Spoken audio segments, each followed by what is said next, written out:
One powerful tool inside of Unreal is blueprints. And so I'm gonna show you something here. In a previous tutorial, I had gone through and I made the vendor stall here, and I kind of moved the shield around. Now I would have to select this and move this around all the time. One way to get around that is you could create kind of a blueprint. Imagine that it's similar to groups inside of Unreal. So I'm going to right click and say new blueprint class, and I want to make a new actor.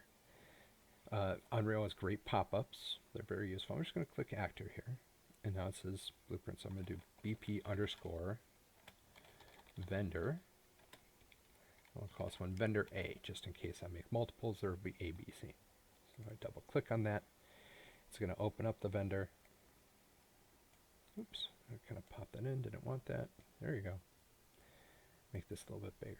So, the way these work inside the blueprint. So I'm going to come over here and I'm going to select my vendor stall static mesh.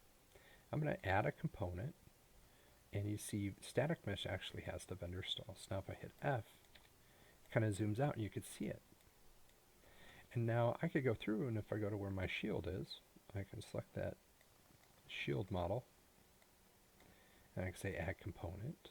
I'm going to add the shield, and then I just kind of move it around in here to where I want it to sit relative to the rest of the scene. There's kind of that shield, and then I can right click and say duplicate, and now there's another one. I can just move him over to the other side. And so I can keep adding multiple objects in here, right? I can get as many as I want. All I need to do then is just hit save and close this out.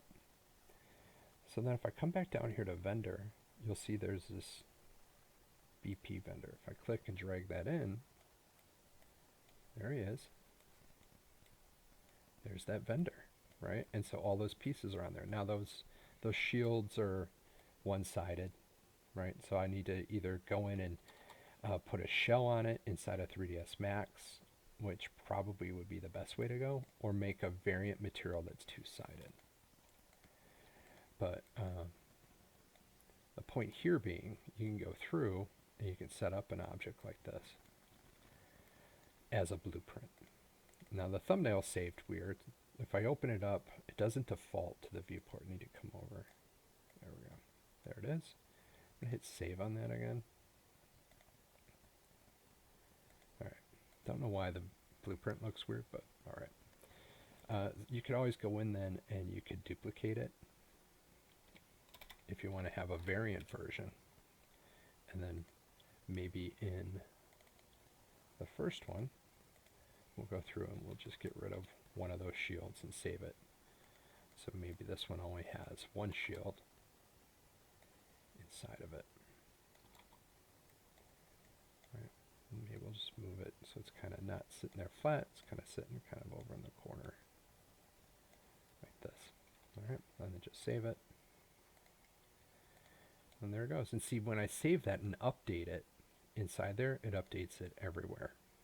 And so if you place these all over the place, you can have these. And then all you need to do if you're going to change it and update it is just go into the blueprint, save it, and update it there.